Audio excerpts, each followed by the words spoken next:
planet's on fucking fire. Welcome to Backyard Politics. My name's Maddie. Nikki's off for the night, but she'll be back next week. Don't you worry. Don't you worry. But anyway. Alright, press freedom. We all know about it. We've all read about it, heard about it, all these things. Assange, WikiLeaks, Snowden. Press freedom is... The reason why we talk about it is because it's being suppressed. We don't have freedom of the press anymore. We used to, kind of, but definitely not so much anymore. But for me, it's always seemed like... It seemed like so far away. It seemed like, these bad things happen, but it's on the other side of the country, or the other side of the world, or whatever, but... The suppression of the freedom of press, that happens locally as well. I guarantee you, look into it. Whatever city or state you live in right now, or country, or whatever, look into it on the local level. It's happening everywhere. Also, this isn't to look cool or anything. I think I broke my finger. But anyway. So, press freedom happens, or doesn't happen rather, all over the place. Alright, Eddie Binford-Roth. Write that name down. Look into her. God damn it. What a badass. So Eddie Binford-Roth is a chick that lives here in Salem. A high school student. And one of the most badass journalists that I've ever been in the presence of. I've seen her in person at protests. Some that got a little bit violent. Just covering what's happening, which is what the news is supposed to be. She's been in Portland at those protests, like I said, here in Salem, all over, and she's been tear gassed, shot at with rubber bullets, almost arrested a few times just for reporting what is happening. Just for telling the news as it should be told, the truth. She kicked ass so much. She's won tons of awards. She's been on, major media platforms. She won the Oregon High School Journalist of the Year award. She did all these kick-ass things. And so the Salem School District was like, oh, let's do a little PR stunt. Let's have a student on one of our school board meetings, the Zoom meetings they do. And so she, they invited her to be on. She's like, yeah, I'll do that. That's cool. And then they got really mad because she kept doing her job, which was reporting. She put out an article, which I encourage everybody to read. Scandals, special interests, and dysfunction plague the school board. In this article... exposed where all of the school board members got their money for their campaigns. And it was, it was all publicly available information. It wasn't like she, stole this info or anything like that. It's all publicly available information that she just reported on that most people, didn't know. It's called journalism. So they really didn't like that. And so they said, yeah, no, you can't come to the meeting anymore. Disinvited. Revoked. Until after the elections in May. Then you can come back. Fucking classic. Okay, so again, read the article. It's from the Clippian, the high school newspaper that she writes for. It's just it's so in depth, and it's got so much information and a lot of numbers. Being a numbers guy, I really appreciated it, showing where all of this money to fund the campaigns the school board members came from.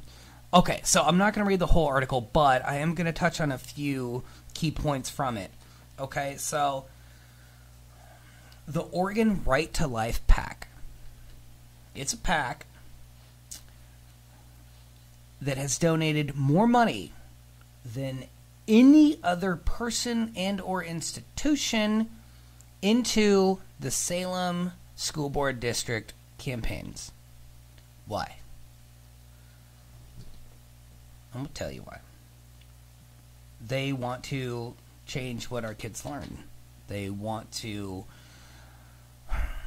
push forward their far-right, very religious, very anti-pro-choice agenda. Anti-pro-choice,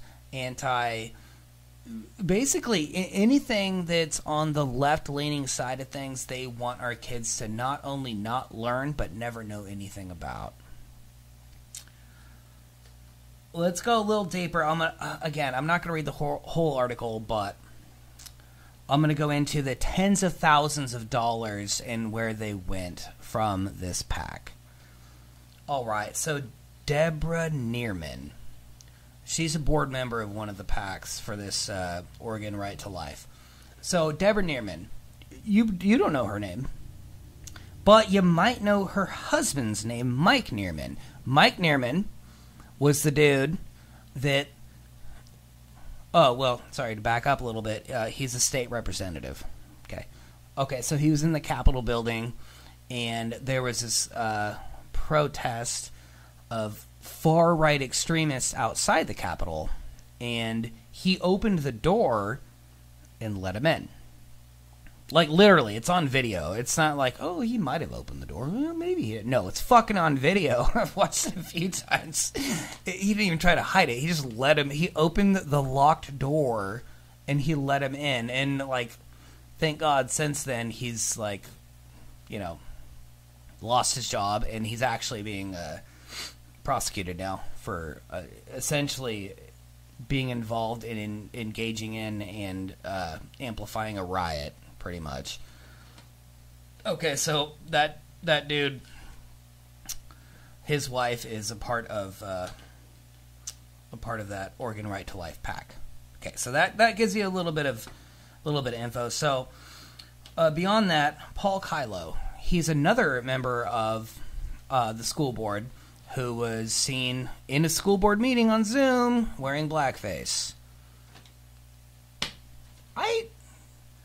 I don't think I need to say anything more about that. I think that kind of speaks for itself. I mean, I could go on and on and on and on, but no, that's probably enough. Okay, so let's go into Danielle Bethel. So she's a school board member, one of the directors, actually. Some people have called her racist. Some people have said some things about her. But why? I don't know. Maybe it was because she believes SROs help. Maybe it was because she's associated with far-right extremist militant groups. Or maybe it was that she was supposed to be a part of an NAACP meeting, a Zoom meeting with the NAACP, and was going to do it, but then canceled at the last minute because she found out that Latinos Unidos Siempre, which is a local youth-led social justice group, she found out they were going to be a part of it, and so she's like, oh, no, I don't want to do it. Because of them. She actually said that. She actually said that to a local paper, that she didn't want to be a part of that NAACP meeting because this local Hispanic social justice youth-led group was co-hosting it because she didn't feel safe. How the fuck do you not feel safe in a fucking Zoom meeting? You're not even out there in the street.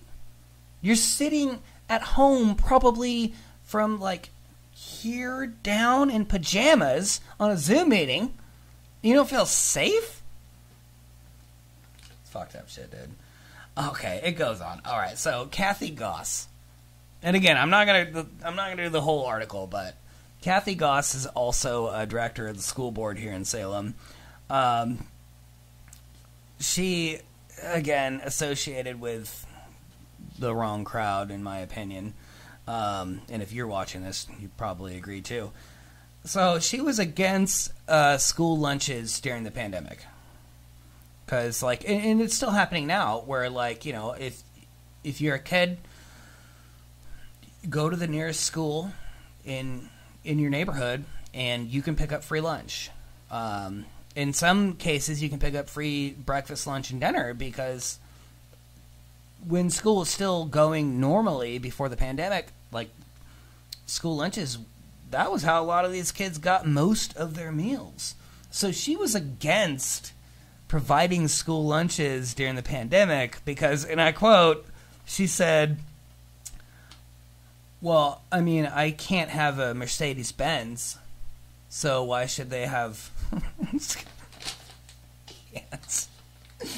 I'm not laughing because it's funny. I'm laughing because it's so fucked up that I don't know what else to do but laugh. It didn't seem real, but it is. And that's just here. That's not where you're at. I mean, unless you're, you know, whatever. Anyway. Okay, so I'm gonna do me one more. Okay, Marty Hyen, also director in the school board. Her husband, Jeff, he got in a little bit of heat. Well, she got in some heat, but it was because he was in a photograph with a bunch of Proud Boys, 3%ers, racist, right-wing extremists. Throwing up the Proud Boys sign, you know, the whatever. And she said, well, you know, my husband, you know, yeah, he was in that picture, but I'm not a part of the, you know, racist group at all. I mean, my husband is, you know, he's friends with them. She said this. He's friends with them. He's been to some of their meetings, but, you know, but I'm not. I'm not racist.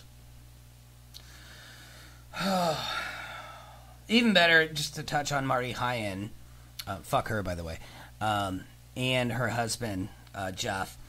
Jeff was at the 4th of July picnic here in Salem, downtown.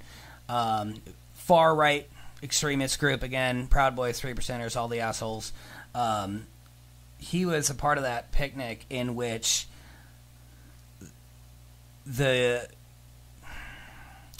I'm not going to say any names because they were minors, but basically people came up to just photograph and try to document this far-right extremist group doing their picnic. And they got harassed and intimidated, shoved around, and threatened by groups of the Proud Boys and 3%ers that were heavily armed. And, of course, nothing happened. You go around with your Proud Boys shirt, your big truck, your small dick, revving your engine, and then you intimidate kids? And those people are directly associated, related to, and a part of the Salem School Board District. Or District of the School Board, whatever.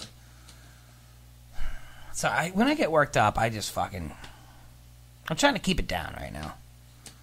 Alright, so... I guess where I'm going with all this is that, you know, racism and classism...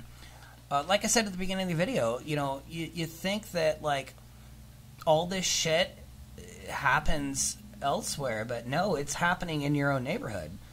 And the suppression of the right to have freedom of the press happens in your own neighborhood. Not just across the country, not just across the globe. I mean, it happens in those places too, but I guarantee you it's happening where you're sitting right now. Look around you. Read. It's happening.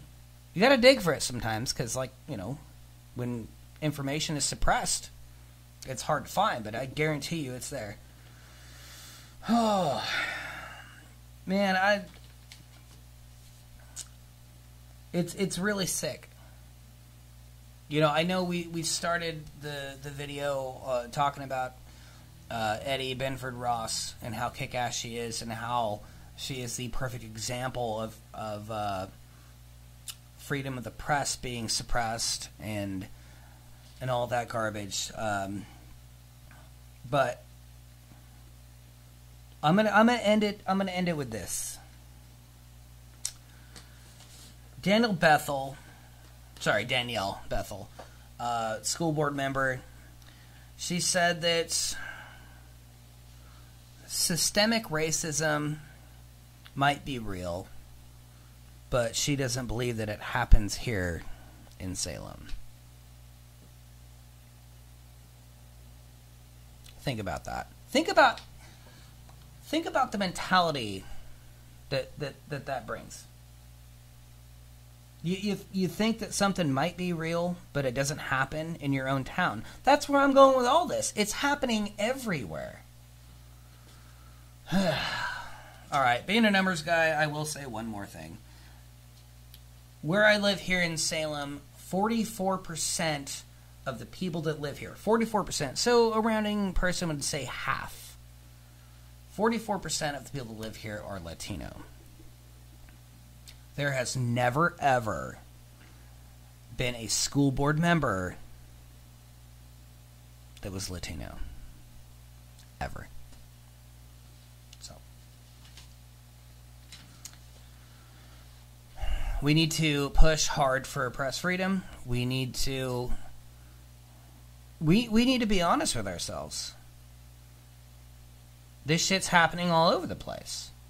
I'm not trying to sound like a fucking broken record over here, but this shit's happening everywhere, and